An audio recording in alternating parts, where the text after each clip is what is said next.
Maka dengan mengucap Bismillahirrahmanirrahim, sirkuit Mandalika pagi hari ini saya nyatakan diresmikan.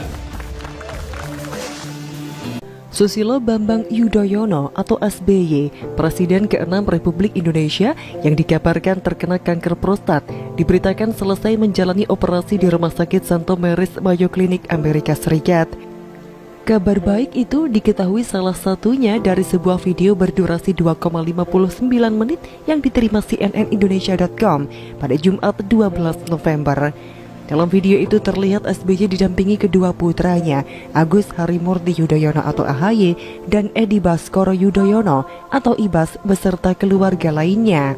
Pada hari ini juga ada kabar baik lainnya datang dari Nusa Tenggara Barat atau NTB, di mana Presiden ke-7 Republik Indonesia, Joko Widodo, baru saja meresmikan sirkuit Mandalika sekaligus mencoba langsung meluncur di atas aspal berkualitas tinggi dari Inggris dengan sepeda motor custom yang khusus disediakan untuk momen bersejarah ini.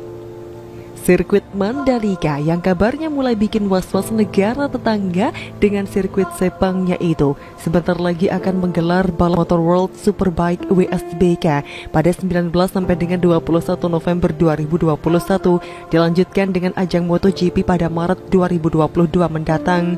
Meski sempat diwarnai kabar tak sedap soal dibongkarnya sepeda motor dari pembalap asal pabrikan Ducati, tapi overall sirkuit Mandalika dipastikan siap menggelar ajang balap motor bergengsi ini pada minggu depan. Suatu kabar yang membanggakan, bukan hanya karena kini Indonesia mulai sejajar dengan Malaysia dalam hal ketersediaan sirkuit bertaraf internasional yang sudah terdaftar buat menyelenggarakan balap motor kelas dunia, melainkan juga karena Indonesia punya seorang presiden yang menurut saya asik banget. Iya, kalau biasanya saat peresmian hanya ditandai dengan kegiatan seremonial seperti potong pita, tekan tombol, atau mungkin sambil pukul gong, Presiden Jokowi ini beda. Simpelnya, beliau ingin sekali merasakan langsung bagaimana asyiknya berkendara di sirkuit balapan sungguhan, bukan sirkuit yang ada di wahana permainan. Kita juga ingat bagaimana saat PON di Papua kemarin, Presiden Jokowi asik bermain sepak bola meski tidak lama, sebelum secara resmi membuka pagelaran PON yang cukup megah dan membanggakan itu. Jokowi juga pernah diberitakan mencoba langsung bagaimana rasanya bersepeda motor di jalanan beraspal yang baru saja selesai dibuat ketika berada di Papua beberapa waktu lalu. Jalanan yang dibuat dengan perjuangan berat karena kondisi alam di sana. Jangan lupakan pula momen Asian Games 2018 lalu, di mana aksi Jokowi mengendarai sepeda motor yang dibuat dengan sentuhan aksi bak film action menarik perhatian dunia karena beliau dianggap sosok yang tahu bagaimana cara menggelar sebuah pesta olahraga tingkat Asia itu.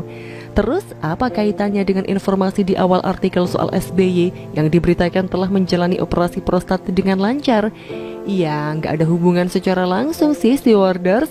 Mungkin kali ini ada yang merasa terkecoh karena menyangka tulisan ini akan terasa khas seperti tulisan-tulisan saya lainnya soal SBY, keluarga SBY, atau Partai Demokrat.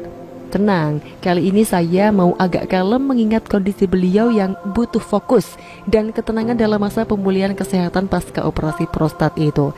Saya hanya ingin sedikit berpesan sambil berharap agar SBY sementara tidak usah membaca atau menonton berita soal kabar terkini dari Indonesia, setidaknya sampai akhir bulan November 2021, minimal karena dua alasan. Pertama, hari ini hingga beberapa hari ke depan, pemberitaan tentang Presiden Jokowi cukup masif yang berasal dari media sosial resmi RI1 maupun dari berbagai pemberitaan di media sosial dari para netizen, portal berita, dan YouTube dari pendukung Jokowi, hingga media luar negeri yang menayangkan soal aksi jajal sirkuit Mandalika. Kedua, pemberitaan seputar persiapan WSBK hingga segala sesuatu yang berkaitan dengan keindahan alam daerah sekitar sirkuit Mandalika. Lalu serbuan postingan dari para penonton yang akan hadir langsung menonton ajang WSBK 2021 nanti bisa bikin emosi seorang SBY agak terganggu ketenangannya. Bukan tak mungkin akan ada 1, 2, 3, 4 atau ratusan netizen, bahkan lebih, yang mendadak akan menyenggol akun media sosial SBY dengan tujuan memberitahu apa yang sedang terjadi di tanah air, karena mungkin ingin memberi update informasi kepada SBY. Efeknya, bisa positif yang menaikkan imunitas SBY dan sangat baik dalam proses pemulihan kesehatan beliau. Namun kalau mungkin diterima dengan negatif karena alasan yang hanya diketahui oleh beliau, bisa membuat kondisi pemulihan agak sedikit terganggu. AHY dan Ibas tentu tidak mau hal itu terjadi, bukan? Jadi mohon tenang-tenang saja di sana ya Pak. Nanti kalau sudah sehat beneran, mungkin Pak SBY bisa teleponan lagi dengan Presiden Jokowi agar bisa menonton MotoGP bersama-sama 5 bulan lagi. Lumayan loh buat pemberitaan, karena jarang sekali ada dua sosok presiden, now and before, yang duduk berdampingan menyaksikan adu cepat sepeda motor yang terkenal itu. Lekas sembuh ya Pak SBY.